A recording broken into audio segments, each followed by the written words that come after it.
Good afternoon, ladies and gentlemen, and welcome to another episode of the Daily Friend Wrap.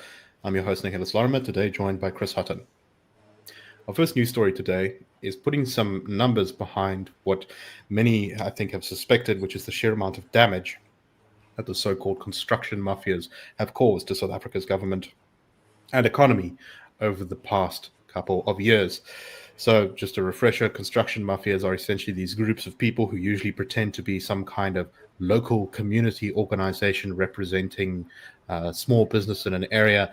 And what they will do is they will show up on a construction site, the government one, or sometimes even a private construction site, and basically tell whoever's doing the contract that they need to be cut in the deal or else bad things will happen. This involves sometimes attacking or intimidating the construction workers. Sometimes it means vandalizing things, all sorts of stuff like that. Deputy Minister of Finance, the DA's Ashor Surapin, says that the construction industry is suffering from these mafias, which will often demand up to 30% of a contract's value and undermine the integrity of the procurement systems. Surapin said, construction projects also have an unmatched multiplier effect. For every 1 million rand invested in construction, more than 3 jobs are created. This is the highest multiplier across all sectors in our economy. Apparently, according to some of the figures that he talked about, construction mafias have disrupted more than 180 projects worth 63 billion rand in the last 5 years, using tactics such as extortion, intimidation, violence, and sabotage. The police minister, Senzo Machuno, recently said that there had been a couple of successes against construction mafias, saying that the worst affected provinces were unsurprisingly KZN, Gauteng, the Western Cape, and the Eastern Cape, which are also the places where we have the highest crime in general. The police minister said, quote, "If I could just share one success story, at the George Mukari Hospital in Gauteng, there's a project underway, the building of an oncology unit. Now, a group of alleged community members stopped the site, assaulted the site manager, damaged the property, and stopped delivery trucks from delivering. A case was opened November 9th with charges listed as assault, intimidation, extortion, and trespassing. A strategic operation was conducted yesterday, and as a result, 3 male adults were arrested.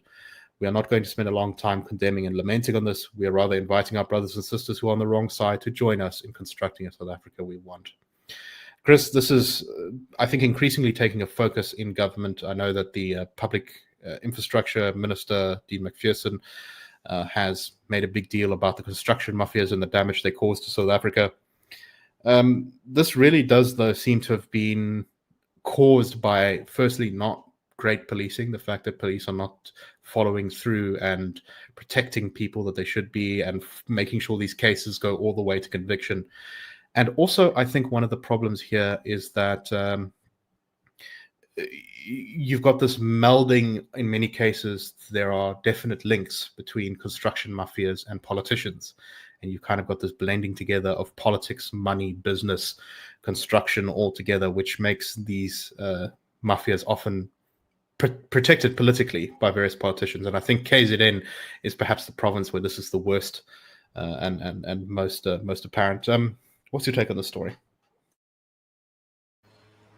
I think what you highlight in terms of the connections and the links between the SAPs, prosecuting authorities, and then players within these different mafias, that shouldn't be discounted or dismissed too easily, because it'll be very difficult to break up those relationships, the perverse incentives, the motivation behind those connections and those contracts, if you want to call them contracts, being sort of established in the first place, because it gives you, as this unscrupulous actor, access. It gives you the ability to set your terms, and then you're in effect protected from prosecution by the law, by the police and the authorities. So I think it's going to take a lot of work. I'm not going to say it's impossible, but you need buy-in across the board. You need to capacitate the police and the intelligence services, especially detectives.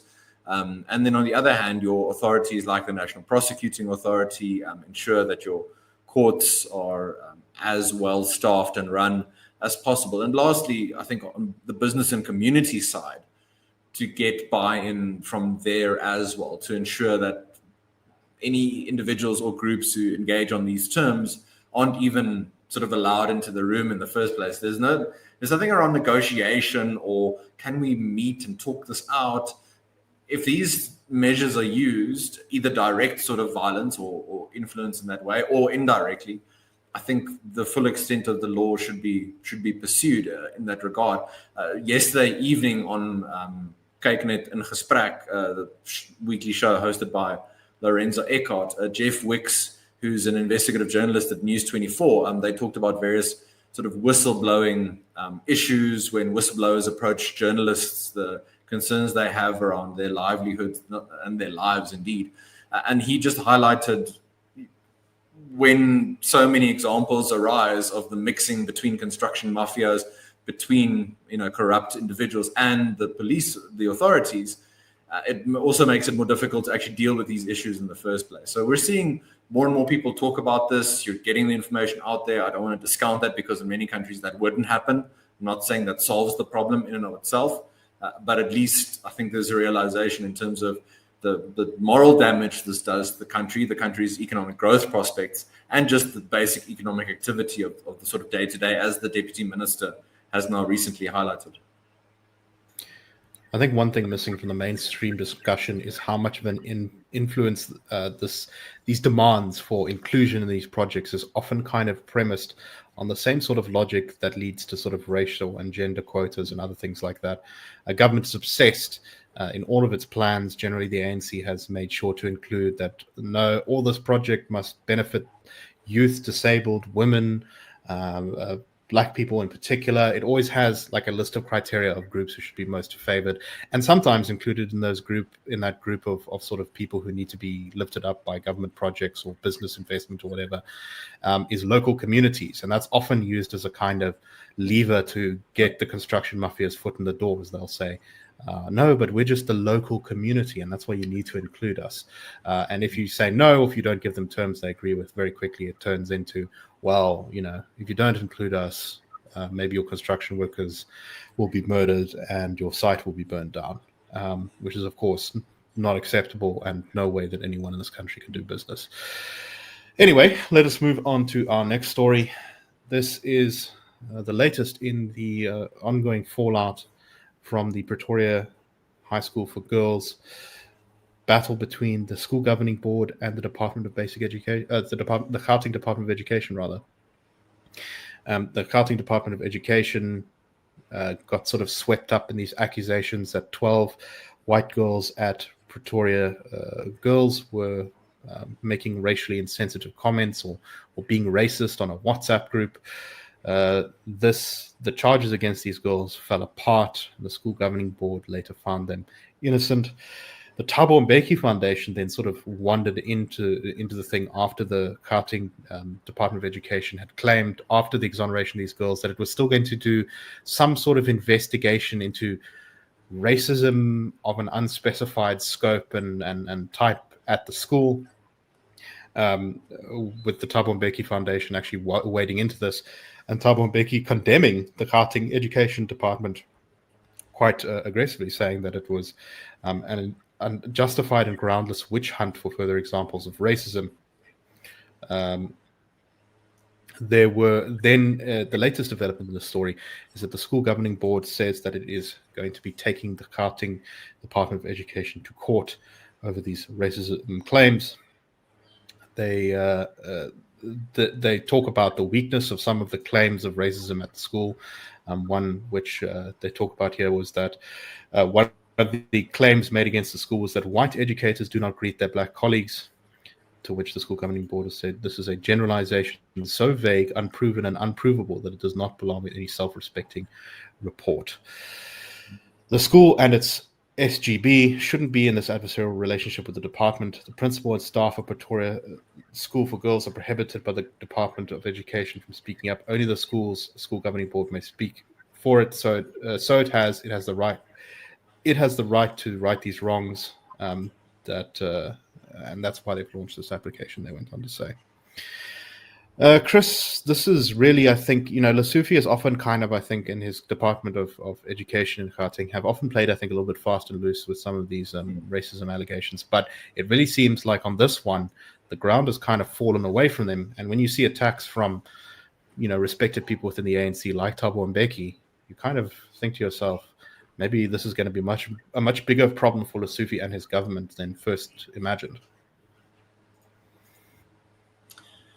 Yeah, there's so much good in the statement by the school governing board to, I think, give credit to and to highlight, responding to these allegations and the way in which the department has conducted itself, calling that out in very clear, objective terms, setting out how the SGB thinks this whole thing has been conducted and how they want things to be resolved. I mean, for example, the statement includes that the SGB describes racism as abhorrent and that even allegations of racism leave an indelible stain, which is why it is crucial to exercise extreme caution when accusing anyone of such a serious offense.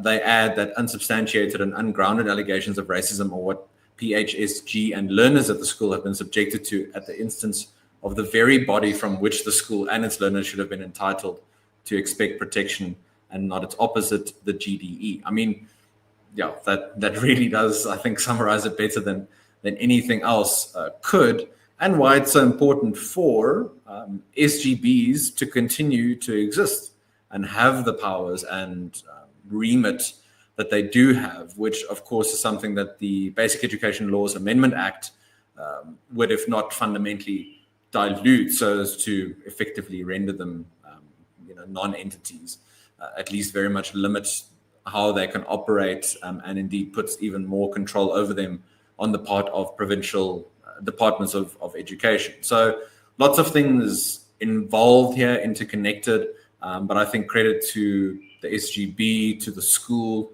to the learners there, who, I think, another example of South Africans want things to work. They want to focus on the problems that affect all of them on a day-to-day basis.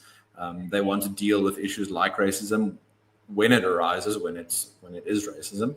But otherwise, they also, I think, want the authorities to realize they should play the role that they're circumscribed to do. And otherwise, schools will push back. And I think this is a very good example of that. It's also one of the reasons why I think the Bella Bill is so insidious, because it would reduce the amount of influence that a school governing board might have to resist the education department in its province in various instances. Okay, last story. Ramaphosa has said that he's welcomed the fact that South Africa is going to be taking over the presidency of the G20 soon, on December 1st, taking over from Brazil. The presidency of the G20 is a sort of group of countries of larger economies in the world that meets together and works out to develop global institutions and trade and all that sort of thing. The presidency of that organization rotates, and it is now South Africa's turn to be taking it on. Ramaphosa has talked about the urgent need to reform global institutions, that these institutions must be reformed so that they become more representative of global governance and not just sort of representing the bigger powers. I suspect the main target here is the UN Security Council with its 5 permanent members who have veto power.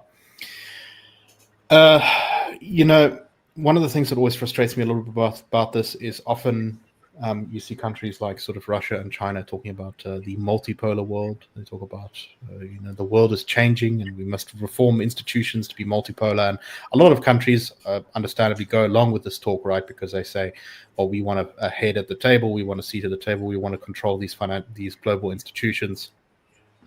Of course, what's always kind of funny about it is, Russia and China aren't being sincere, I think, when they say we want to reform global institutions to make them more representative. What they mean by that is they want China and Russia to be making the decisions in global institutions, not the United States and Europe.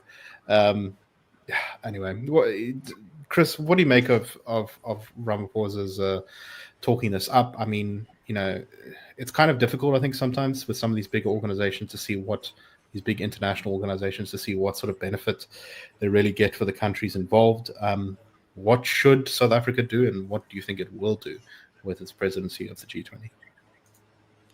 yeah, a lot of these platforms risk just becoming talk shops because there's flowery language on the part of all the attendees, the United States, South Africa, others, but then there isn't sort of action or implementation in terms of coming to any sort of agreement on priorities or even values.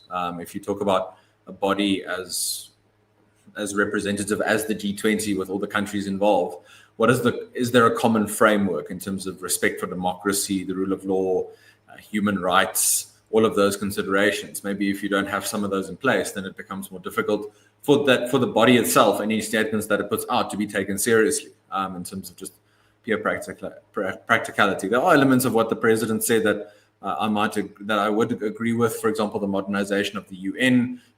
There's also talk about some reforms of the global financial system. But then something already to sort of critique or to raise a flag around is more ambitious targets for grants and concessional financing. Now, does that mean you as a government don't want such quote unquote strenuous conditions when you take on debt relief, which I don't think would be the correct thing for any country, whether it's a quote unquote more developed or developing country, to get to sort of delay your debt commitments? That doesn't force you to get your own fiscal house in order, regardless of how stringent you think maybe global financing loan programs are on the part of the International Monetary Fund, maybe the World Bank, etc. So almost every sentence has elements of, yes, I go along with this, but what are you doing within your own country or within your own backyard, for example? So the president also talked about issues in Gaza, highlighted that, but then at the same time, South Africa doesn't set any sort of red line in terms of what's happened with the elections in Mozambique in last month and how the ruling party there ensure that they remain in power. It's in your own backyard. So you wanted to come in? Yeah, no, I just said all Zimbabwe. It's not just Mozambique. Right. Yeah, it's actually sort of actually, to be honest, you could say most of Africa, our government is remarkably quiet when it comes to subversion of democratic institutions, abuse of human rights. There've been a huge number of coups all over the continent over the last couple of years. Doesn't really seem to be a priority apparently for the South African government, which is so apparently concerned with being a moral superpower in the diplomatic world. Yeah, so I mean, for South Africa having the chairmanship or the presidency of the G20 next year, there'll be lots of side conferences. The main conference will be in Johannesburg towards the end of the year. And then South Africa hands over to the United States in 2026. And that's all in the context of Donald Trump securing his second term as US president. Now, the diplomatic tensions between South Africa and the US notwithstanding, I think there are lots of opportunities for increased trade and maybe improved relations on the trade and investment front. So we'll need to see exactly for Trump the implementation of his policy around trade, protectionism, tariffs, how that impacts South Africa, and if South Africa can actually practice sort of non-alignment neutrality on some issues, that would stand it in good stead. But all of this is said with the caveat of you've got lots of choices and options within your own wheelhouse in terms of policy reform, with electricity, the ports, labor legislation. I mean, take everything that US South Africa can do, regardless of how things look from a G20 or even Trump administration point of view. So let's see if the government realizes that. Probably not, because it gives you an opportunity to be on the moral grandstand without having to actually do things in your own country. Yeah, exactly. Okay, that's all the time we have for today. That's a wrap. The Daily Friend Show and The Daily Friend are a project of the Institute of Race Relations, the IRR. The IRR is a think tank which was founded in 1929 to study race relations in South Africa and works to change government policy to improve race relations through non-racialism and to ensure the prosperity of all South Africans. If you like our work and would like to support us, please go to irr.org.za and click Support the IRR. Or you can go to thedailyfriend.co.za and click the Fund Us